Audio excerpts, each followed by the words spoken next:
नमस्कार, आप देख रहे हैं के न्यूज नेशनल और मैं हूं आपके साथ में शोभित पाठक। तो रुक करते हैं महत्वपूर्ण सुर्खियों पर। यूक्रेनी दूतावासों में दुनिया भर से करीब 16,000 लोगों ने स्वयंसेवक के तौर पर लड़ने के लिए पत्र लिखे आवेदन किए हैं। भारत युद्धग्रस्त क्षेत्रों में फंसे भारतीयों को निकालने के पुरजोर प्रयास कर रहा है। इस कड़ी में विदेश मंत्रालय ने जानकारी दी है कि युद्धग्रस्त यूक्रेन के सूमी शहर में फंसे सभी भारतीयों को सुरक्षित वापसी का लक्ष्य भारत ने रखा है। राष्ट्रपति रामनाथ कोविंद ने अंतर्राष्ट्रीय महिला दिवस के मौके पर सांपों को बचाने वाली ऑर्गेनिक खेती, उद्यमशीलता, कला, शिक्षा क्षेत्र सभी विभिन्न क्षेत्रों में उत्कृष्ट सेवा के लिए 29 महिलाओं को सम्मानित किया। केंद्रीय मंत्री स्मृति ईरानी ने कहा कि वन स्टॉप सेंटर, पुलिस अनुसंधान एवं विकास ब्यूरो के सहयोग से हर जिले में महिलाओं और लड़कियों के लिए आत्मरक्षा प्रशिक्षण कैंप आयोजित किए जाएंगे। एक वाहन से ईवीएम बाहर भेजे जाने से खफा सपा कार्यकर्ता ने पहाड़िया मंडी में गड़बड़ी का आरोप लगाकर जमकर हंगामा किया। यूक्रेनी दूतावासों में दुनिया भर से करीब 16,000 लोगों ने स्वयंसेवक के तौर पर लड़ने के लिए पत्र लिखे आवेदन किए हैं। अब सामने आया है कि इनमें भारतीय नौसेना के 2 पूर्व अधिकारी भी शामिल हैं। वहीं तमिलनाडु मूल का एक अन्य भारतीय विद्यार्थी पहले ही यूक्रेन में रहते हुए रूस के खिलाफ लड़ने के लिए हथियार उठा चुका है। सूत्रों की माने तो भारत के 2 पूर्व सैनिकों द्वारा यूक्रेन के डिफेंस अटैची को यह पत्र भेजे जा रहे हैं। एक पत्र में खुद को नौसेना में 23 साल का मैकेनिकल सिस्टम का अनुभव रखने वाला पूर्व सैनिक बताते हुए एक अधिकारी ने आवेदन किया है। वह यूक्रेन की सेना से तत्काल जुड़ना चाहता है। एक अन्य पूर्व अधिकारी ने भी ऐसा ही पत्र लिखा है। पत्र लिखने के बाद इन अधिकारियों ने यूक्रेनी अधिकारियों से मुलाकात भी की है, जहां उनके पासपोर्ट, अनुभव व अन्य चीजों के दस्तावेज और नाम, पते, फोन नंबर आदि दर्ज किए गए हैं। उनका निवेदन स्वीकार करने पर यूक्रेनी सरकार ने औपचारिक सहमति अभी नहीं दी है। तमिलनाडु के रहने वाले 21 साल के सैनिकेशन रविचंद्रन ने जॉर्जिया नेशनल लीजन ज्वाइन की है और इस लीजन का काम यूक्रेन के लिए अर्धसैनिक बल के तौर पर रूस से युद्ध लड़ना है। रविचंद्रन खार्किव के राष्ट्रीय एरोस्पेस विश्वविद्यालय मास्टर्स की डिग्री लेने गया था। वह मद्रास क्लब में औपचारिक पायलट रहा है। यूक्रेन की प्रतिष्ठा के लिए जय हिंद का संदेश उसने यूक्रेन के झंडे के साथ सोशल मीडिया पर भी पोस्ट किया। रूस और यूक्रेन के बीच चल रहे युद्ध को 13 दिन हो चुके हैं। भारत युद्धग्रस्त क्षेत्रों में फंसे भारतीयों को निकालने के पुरजोर प्रयास कर रहा है और इसी कड़ी में विदेश मंत्रालय ने भी मंगलवार को जानकारी दी है कि युद्धग्रस्त यूक्रेन के सूमी शहर में फंसे सभी भारतीय छात्रों को बाहर निकाल लिया गया है और ऑपरेशन गंगा के तहत उन्हें स्वदेश वापस लाने के लिए उड़ानें जो है तैयार की जा रही हैं। विदेश मंत्रालय के प्रवक्ता अरिंदम बागची ने कहा है कि सूमी से बाहर निकालने गए भारतीय छात्रों को पोल्टावा ले जाया जा रहा है, जहां से वे पश्चिमी यूक्रेन के लिए ट्रेनों में सवार होंगे। पोल्टावा सूमी से लगभग 175 किलोमीटर की दूरी पर है। बागची ने ट्वीट किया कि यह बताते हुए खुशी हो रही है कि हम सूमी से सभी भारतीय छात्रों को बाहर निकालने में सफल रहे हैं। वे वर्तमान में पोल्टावा के रास्ते में, जहां से वे पश्चिमी यूक्रेन के लिए ट्रेन में सवार होंगे। हालांकि इस बात की जानकारी अभी नहीं दी गई है कि किन लोगों को किस सीमा बिंदु से भारत वापस लाया जाएगा। विदेश मंत्रालय के प्रवक्ता ने ट्विटर पर एक वीडियो भी पोस्ट किया जिसमें भारतीय छात्रों को खड़ी बसों के पास जलपान करते हुए दिखाया जा रहा है। एक बयान में रूसी दूतावास ने कहा है कि रूसी संघ के सशस्त्र बलों द्वारा किए गए अभूतपूर्व सुरक्षा उपायों के लिए धन्यवाद। पोल्टावा के माध्यम से पोलैंड के साथ सीमा तक 723 लोगों को सूमी से निकाला गया है। राष्ट्रपति रामनाथ कोविंद ने अंतर्राष्ट्रीय महिला दिवस के मौके पर सांपों को बचाने वाली ऑर्गेनिक खेती, उद्यमशीलता, कला, शिक्षा क्षेत्र विभिन्न क्षेत्रों में उत्कृष्ट सेवा के लिए 29 महिलाओं को नारी शक्ति अवार्ड से सम्मानित किया है। राष्ट्रपति ने महिला के सशक्तिकरण के लिए उत्कृष्ट सेवाएं देने वाली महिलाओं को 28 पुरस्कार प्रदान किए हैं। इनमें से 2020 के लिए 14 पुरस्कार और 2021 के लिए 14 पुरस्कार शामिल हैं। महिला एवं बाल विकास मंत्रालय की पहल के तहत नारी शक्ति पुरस्कार व्यक्तियों और संस्थानों द्वारा किए जाने वाले उल्लेखनीय योगदान के लिए मान्यता स्वरूप प्रदान किए जाते हैं। वर्ष 2020 के लिए नारी शक्ति पुरस्कार विजेताओं में उद्यमशीलता, कृषि, सामाजिक कार्य, कला, दस्तकारी, इंजीनियरिंग, चिकित्सा व वन्य जीव संरक्षण क्षेत्र में काम करने वाली महिला शामिल है। वर्ष 2021 के लिए नारी शक्ति पुरस्कार विजेताओं में भाषा विज्ञान, उद्यमशीलता, कृषि, सामाजिक कार्य, कला, दस्तकारी, मर्चेंट नेवी, शिक्षा, साहित्य, दिव्यांग जन अधिकार जैसे क्षेत्रों में योगदान देने वाली महिला शामिल रही हैं। यह पुरस्कार प्राप्त करने वालों में मर्चेंट नेवी की कप्तान राधिका मेनन, सामाजिक उद्यम अनीता गुप्ता और ऑर्गेनिक खेती करने वाली आदिवासी कार्यकर्ता उषाबेन दिनेश भाई बसावा, नवाचार के लिए विख्यात नासिरा अख्तर, इंटेल इंडिया की प्रमुख निवृत्ति राय, डाउन सिंड्रोम से पीड़ित कथक नृत्यांगना साइली नंदकिशोर भी शामिल रही हैं। प्रधानमंत्री नरेंद्र मोदी ने मुलाकात के दौरान विजेताओं से कहा था कि यह सुनिश्चित करना महत्वपूर्ण है कि सभी महिलाएं पारिवारिक स्तर पर निर्णय लेने की प्रक्रिया का हिस्सा बने, जो उनके आर्थिक सशक्तिकरण के परिणाम स्वरूप संभव होगा। केंद्रीय मंत्री स्मृति ईरानी ने कहा कि वन स्टॉप सेंटर पुलिस अनुसंधान एवं विकास ब्यूरो के सहयोग से हर जिले में महिलाओं और लड़कियों के लिए आत्मरक्षा प्रशिक्षण कैंप आयोजित करने की योजना बना रहा है। BPRND द्वारा आयोजित सार्वजनिक और कार्यस्थलों पर महिलाओं की सुरक्षा पर राष्ट्रीय सम्मेलन को संबोधित करते हुए उन्होंने यह भी कहा कि सरकार हर पुलिस थाने में महिला हेल्प डेस्क को वन स्टॉप सेंटर के से जोड़ने की दिशा में काम कर रही है। केंद्रीय मंत्री ने इस मौके पर बताया कि BPRAD की और महिला एवं बाल विकास मंत्रालय के बीच कई क्षेत्रों में सहयोग हो सकता है। उन्होंने कहा कि BPRAD और निमहंस जो मानसिक स्वास्थ्य और तंत्रिका विज्ञान शिक्षा के लिए देश के शीर्ष केंद्रों में से एक है, तनावग्रस्त महिला पुलिसकर्मियों के लिए परामर्श प्रदान करने के लिए सहयोग कर सकते हैं। ईरानी ने यह भी प्रस्ताव दिया है कि महिला एवं बाल विकास मंत्रालय के पास हर जिले में महिलाओं पुलिसकर्मियों के बच्चों के लिए एक विशेष क्रेच सुविधा हो सकती है। ईरानी ने कहा कि सरकार निर्भया कांड फंड के तहत महिलाओं को सशक्त बनाना चाहती है। उन्होंने कहा कि विभिन्न राज्यों को 4000 करोड़ रुपए दिए गए हैं और मैं भी BPRAD से अनुरोध करती हूं कि अगर वे फंड के तहत कोई नई परियोजना प्रस्तावित करना चाहते हैं तो हम इसका स्वागत करते हैं। एक वाहन से ईवीएम बाहर भेजे जाने से खफा सपा कार्यकर्ताओं ने पहाड़िया मंडी में गड़बड़ी का आरोप लगाकर जमकर हंगामा किया। इस दौरान ईवीएम बाहर ले जाते हुए वाहन को सपा कार्यकर्ताओं ने पकड़ा और चालक को बंधक बना लिया। प्रधानमंत्री व मुख्यमंत्री के खिलाफ नारेबाजी भी शुरू की गई। स्थिति तनावपूर्ण होते ही पुलिस आयुक्त और जिलाधिकारी फोर्स संघ मौके पर पहुंचे और नेताओं को समझाने का प्रयास किया है। कमिश्नरेट की 10 थानों की फोर्स सहित अतिरिक्त पुलिस बल पहाड़िया मंडी में बुलाई गई और हंगामे की बात वायरल होने से ही सपा के अलावा बसपा, कांग्रेस और सुभाषपा के भी कार्यकर्ता जो है पहाड़िया मंडी पहुंच गए। आक्रोशित सपा कार्यकर्ता स्ट्रांग रूम तक पहुंच गए, जहां सुरक्षा में तैनात अर्धसैनिक बलों और पुलिसकर्मियों से उनकी तीखी नोक-झोंक हुई। तो ब्रेक पर जाने से पहले रुक करते हैं महत्वपूर्ण सुर्खियों पर। यूक्रेनी दूतावासों में दुनिया भर से करीब 16,000 लोगों ने स्वयंसेवक के तौर पर लड़ने के लिए पत्र लिखे आवेदन किए हैं। भारत युद्धग्रस्त क्षेत्रों में फंसे भारतीयों को निकालने के पुरजोर प्रयास कर रहा है। इस कड़ी में विदेश मंत्रालय ने जानकारी दी है कि युद्धग्रस्त यूक्रेन के सूमी शहर में फंसे सभी भारतीयों को सुरक्षित वापसी का लक्ष्य भारत ने रखा है। राष्ट्रपति रामनाथ कोविंद ने अंतर्राष्ट्रीय महिला दिवस के मौके पर सांपों को बचाने वाली ऑर्गेनिक खेती, उद्यमशीलता, कला, शिक्षा क्षेत्र सभी विभिन्न क्षेत्रों में उत्कृष्ट सेवा के लिए 29 महिलाओं को सम्मानित किया। केंद्रीय मंत्री स्मृति ईरानी ने कहा कि वन स्टॉप सेंटर पुलिस अनुसंधान एवं विकास ब्यूरो के सहयोग से हर जिले में महिलाओं और लड़कियों के लिए आत्मरक्षा प्रशिक्षण कैंप आयोजित किए जाएंगे।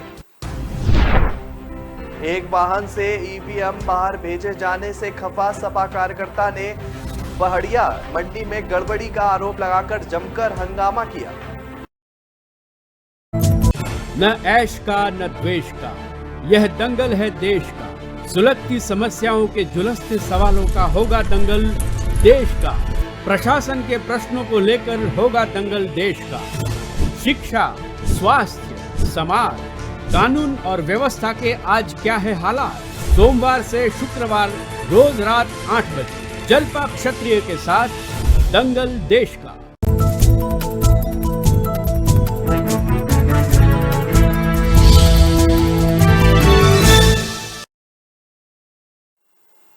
ब्रेक के बाद फिर स्वागत है आपका। रुक करते हैं आगे की खबरों पर।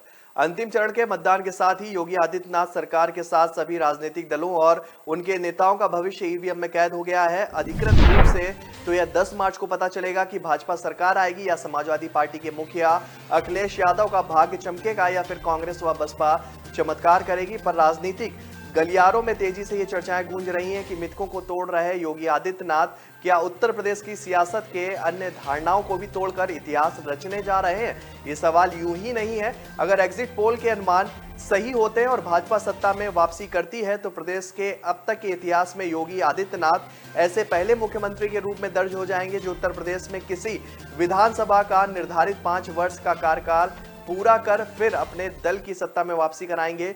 भाजपा नेतृत्व यदि उन्हें ही मुख्यमंत्री बनाने का फैसला करता है तो वे भाजपा के ऐसे पहले नेता हो जाएंगे जो लगातार दूसरी बार मुख्यमंत्री बनेंगे। साथ ही प्रदेश में एक विधानसभा के 5 साल का कार्यकाल पूरा करने के बाद लगातार दूसरी बार सीएम पद की शपथ लेने वाले भी वो पहले व्यक्ति बन जाएंगे। उत्तर प्रदेश चुनाव को लेकर सोमवार को 12 अलग अलग चैनलों और एजेंसियों ने एग्जिट पोल जारी किए हैं। इसमें से 11 सर्वे रिपोर्ट में दावा किया गया है कि सूबे में फिर भाजपा सरकार बन सकती है। सिर्फ देशबंधु एग्जिट पोल में कहा गया है कि समाजवादी पार्टी गठबंधन की सरकार बनने जा रही है। अब एक और सर्वे में राज्य में सत्ता परिवर्तन का अनुमान लगाया गया है। पीएम और द पॉलिटिकल.इन के सर्वे का अनुमान है कि राज्य में इस बार अखिलेश सरकार बनाने में कामयाब हो जाएंगे। सर्वे के मुताबिक समाजवादी पार्टी को 238 सीटें मिल रही हैं, वहीं भाजपा के खाते में 157 सीटें आएंगी। बसपा को 6 और कांग्रेस को 1 सीट मिलने का अनुमान है। अन्य के खाते में भी 1 सीट जा सकती है। सर्वे का अनुमान है कि 2017 के मुकाबले में भाजपा का वोट शेयर भी घट जाएगा। 2017 में भाजपा को इस बार 39.67% वोट मिले थे जो इस बार घटकर 32% ही रह जाएंगे। केंद्रीय सड़क परिवहन और राजमार्ग मंत्री नितिन गडकरी ने देश में बढ़ती सड़क दुर्घटनाओं पर चिंता जताई है। उन्होंने कहा कि देश में हर साल 5 लाख हादसे होते हैं जो दुनिया में सबसे ज्यादा है। International conference on machine vision and augmented intelligence 2022 में वीडियो कॉन्फ्रेंसिंग के माध्यम से उन्होंने कहा कि दुनिया भर में सड़क सुरक्षा चिंता का बड़ा विषय है। भारत जैसे विकासशील देशों के लिए तो यह बड़ी चुनौती है। भारत में हर साल सड़क दुर्घटनाओं के कारण 1.5 लाख लोग जान गंवा देते हैं और 3 लाख गंभीर रूप से घायल होते हैं। दुर्भाग्यपूर्ण है कि सड़क हादसों में जान गंवाने वाले लोगों में 70% की उम्र 18 से 45 साल के बीच की होती है। इसी कारण सड़क सुरक्षा हमारी सरकार की प्राथमिकताओं में सबसे ऊपर है। उन्होंने एआई के उपयोग के लिए क्षेत्र भी चिन्हित किए हैं। गडकरी ने बताया कि केंद्र सरकार ने एक नई उन्नत यातायात निगरानी प्रणाली लागू की है। हम कानून संबंधी सूचनाओं, टोल कनेक्शन आदि के लिए नंबर प्लेट की स्वतः पहचान एनपीआर सिस्टम से कर रहे हैं। इन सभी स्वचालित और डिजिटल प्रक्रिया का मकसद सड़क सुरक्षा और वास्तविक समय पर दुर्घटना प्रबंधन को सुधारना है। आज महिलाएं हर क्षेत्र में पुरुषों को चुनौती देती नजर आ रही हैं और अपने साहस और काम के दम पर महिला शक्ति का लोहा मनवा रही हैं। अंतर्राष्ट्रीय महिला दिवस के अवसर पर देश की पहली राफेल लड़ाकू विमान पायलट शिवांगी सिंह ने एक साक्षात्कार के दौरान अपने अनुभव भी साझा किए। अंबाला स्थित 17 स्क्वाड्रन की शिवांगी सिंह ने कहा कि उनका लड़ाकू पायलट बनने का अनुभव रोमांचकारी और संतोषजनक रहा है। पहली महिला राफेल लड़ाकू विमान pilot flight lieutenant Shivangi Singh ने कहा कि उन्होंने अपने पुरुष सहयोगियों की तरह ही प्रशिक्षण लिया है क्योंकि मशीनें लिंग के बीच में अंतर नहीं करती हैं। उन्होंने कहा कि लड़ाकू विमान का प्रशिक्षण कठिन था, इसके लिए मैंने कड़ी मेहनत की है। मुझे अपने अन्य पुरुष सहयोगियों की तरह ही प्रशिक्षित किया गया है। मशीन लिंग को पहचानती नहीं है, वह दिए गए टाइटल इनपुट के अनुसार कार्य करती है। मैंने महसूस किया है कि कठिन परिश्रम और अधिक मेहनत लाभ देती है। शिवांगी सिंह को राफेल विमान की पहली महिला फाइटर पायलट चुने जाने का गौरव प्राप्त है। राफेल 2020 में फ्रांस से भारतीय रक्षा बलों में आया था और इसे अपनी श्रेणी में पूरे एशियाई क्षेत्र में सबसे शक्तिशाली लड़ाकू विमान माना जाता है। विधानसभा चुनाव में इस बार पिछले चुनाव के मुकाबले कम हिंसा हुई है। पुलिस विभाग के आंकड़ों के मुताबिक 2017 के चुनाव में 97 घटनाएं हुई थी, लेकिन इस बार सिर्फ 33 घटनाएं सामने आई हैं। एडीजी कानून व्यवस्था प्रशांत कुमार ने बताया कि इस बार विधानसभा चुनाव के 7 चरणों में जो घटनाएं हुई हैं उनमें 28 चुनाव पूर्व और 5 मतदान वाले दिनों में हुई हैं। 2017 में 75 घटनाएं चुनाव से पूर्व हुई थी और 22 चुनाव वाले दिनों में हुई हैं। इस बार घटनाओं में 2/3 की कमी आई है। उन्होंने बताया कि चुनाव के दौरान नियमों के उल्लंघन 1339 मामलों में केस दर्ज किया गया है। 412 एनसीआर दर्ज की गई हैं और सबसे अधिक लखनऊ जोन में मुकदमे लिखे गए हैं। चुनाव के दौरान 52.64 करोड़ से ज्यादा की नकदी के अलावा 6.66 लाख की नेपाली मुद्रा भी बरामद की गई है। इसके अलावा 31.88 करोड़ और 88 से ज्यादा अवैध शराब व 42 करोड़ रुपए के मादक पदार्थ भी बरामद किए हैं। एडीजी ने बताया कि मतगणना के लिए जिलों को 250 कंपनी केंद्रीय अर्धसैनिक बल उपलब्ध कराया गया था। इसमें से 36 कंपनी ईवीएम की सुरक्षा और 214 कंपनी मतगणना एवं कानून व्यवस्था के लिए है। मतगणना कार्य के लिए 61 कंपनी पीएसी भी कमिश्नरेट व जिलों को उपलब्ध कराई गई है। इन सब के अलावा मतगणना के लिए 625 राजपत्रित अधिकारी, 1807 निरीक्षक, 9598 उप निरीक्षक, 11627 मुख्य आरक्षी व 48649 आरक्षियों की ड्यूटी भी लगाई गई थी। तो ब्रेक पर जाने से पहले रुक करते हैं महत्वपूर्ण सुर्खियों पर। यूक्रेनी दूतावासों में दुनिया भर से करीब 16,000 लोगों ने स्वयंसेवक के तौर पर लड़ने के लिए पत्र लिखे आवेदन किए हैं। भारत युद्धग्रस्त क्षेत्रों में फंसे भारतीयों को निकालने के पुरजोर प्रयास कर रहा है। इस कड़ी में विदेश मंत्रालय ने जानकारी दी है कि युद्धग्रस्त यूक्रेन के सूमी शहर में फंसे सभी भारतीयों को सुरक्षित वापसी का लक्ष्य भारत ने रखा है। राष्ट्रपति रामनाथ कोविंद ने अंतर्राष्ट्रीय महिला दिवस के मौके पर सांपों को बचाने वाली ऑर्गेनिक खेती, उद्यमशीलता, कला, शिक्षा क्षेत्र सभी विभिन्न क्षेत्रों में उत्कृष्ट सेवा के लिए 29 महिलाओं को सम्मानित किया। केंद्रीय मंत्री स्मृति ईरानी ने कहा कि वन स्टॉप सेंटर, पुलिस अनुसंधान एवं विकास ब्यूरो के सहयोग से हर जिले में महिलाओं और लड़कियों के लिए आत्मरक्षा प्रशिक्षण कैंप आयोजित किए जाएंगे। एक वाहन से ईवीएम बाहर भेजे जाने से खफा सपा कार्यकर्ता ने पहाड़िया मंडी में गड़बड़ी का आरोप लगाकर जमकर हंगामा किया। न ऐश का न द्वेष का, यह दंगल है देश का। सुलगती समस्याओं के जुलसते सवालों का होगा दंगल देश का। प्रशासन के प्रश्नों को लेकर होगा दंगल देश का। शिक्षा, स्वास्थ्य, समाज, कानून और व्यवस्था के आज क्या है हालात। सोमवार से शुक्रवार रोज रात 8 बजे जलपा क्षत्रिय के साथ दंगल देश का। ब्रेक के बाद फिर स्वागत है आपका। रुक करते हैं आगे की महत्वपूर्ण खबरों पर। उत्तराखंड विधानसभा चुनाव में किसी भी पार्टी को बहुमत न मिलने की स्थिति में जोड़ तोड़ की चर्चाओं के बीच कांग्रेस सतर्क हो गई है। गोवा चुनाव से सबक लेते हुए पार्टी मतगणना के तुरंत बाद अपने विधायकों को कांग्रेस शासित राज्यों राजस्थान या छत्तीसगढ़ में शिफ्ट कर सकती है। गोवा में हुए विधानसभा चुनाव में सबसे बड़ी पार्टी के रूप में उभरने के बावजूद कांग्रेस वहां अपनी सरकार बनाने में विफल रही थी। ऐसे में इस बार पार्टी कोई रिस्क नहीं लेना चाहती है। मतगणना से पूर्व देहरादून के एक होटल में कांग्रेस का वॉर रूम सक्रिय हो गया है। मंगलवार को पार्टी नेताओं का बंद कमरे में बैठकों का दौर चला तो बाहर मीडिया का जमावड़ा भी लगा रहा। पार्टी अध्यक्ष गणेश गोदियाल ने 42 से 45 सीटें जीतने का दावा किया है तो दूसरे नेता भी इस आंकड़े के आसपास रहे, लेकिन सूत्रों के मुताबिक पार्टी खंडित जनादेश को लेकर भी घबराई हुई है। वह ऐसी स्थिति के लिए वक्त से पहले सचेत हो जाना चाहती है, इसलिए मतगणना के लिए विशेष रणनीति बनाई गई है। मतगणना के दिन पोलिंग स्टेशन पर कांग्रेस का एक केंद्रीय पर्यवेक्षक तैनात रहेगा। पर्यवेक्षक की जिम्मेदारी होगी कि वह मतगणना के दौरान प्रत्याशी की सहायता करे। आवश्यकता पड़ने पर प्रदेश और राष्ट्रीय नेतृत्व की सहायता भी ली जा सके। चुनाव नतीजे आने के बाद जीते हुए विधायक पर्यवेक्षक की सुरक्षा में रहेगा। सूत्रों के अनुसार जीते हुए विधायक को कांग्रेस शासित दूसरे राज्यों में शिफ्ट किया जा सकता है।